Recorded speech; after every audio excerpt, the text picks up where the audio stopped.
गिरोली घाटात मधमाशांचा हल्ला, 5 जण जखमी, एकाची प्रकृती गंभीर। पन्हाळा तालुक्यातील गिरोली घाटात अचानक मधमाशांनी हल्ला चढवला आणि परिसरात एकच खळबळ उडाली। या घटनेत 5 जण जखमी झाले असून त्यापैकी ओम राजेंद्र गुरव यांची प्रकृती चिंताजनक असल्याची माहिती समोर आली आहे।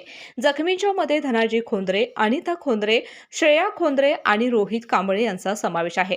घटनेनंतर 108 रुग्णवाहिकेच्या मदतीने सर्व जखमींना तात्काळ कोडोली उपजिल्हा रुग्णालयामध्ये दाखल करण्यात आले।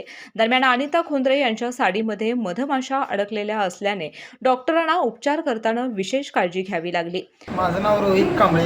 मी ज्योतिबाला जात असताना गिरोली घाटा येथे मधमाशा चावलेल्या आहेत। प्रत्येक भाविकांना वगैरे चावलेल्या आहेत। दरम्यान गंभीर जखमी ओम गुरव यांना पुढील उपचारासाठी कोल्हापूरच्या सीपीआर रुग्णालयामध्ये हलवण्यात आले आहे।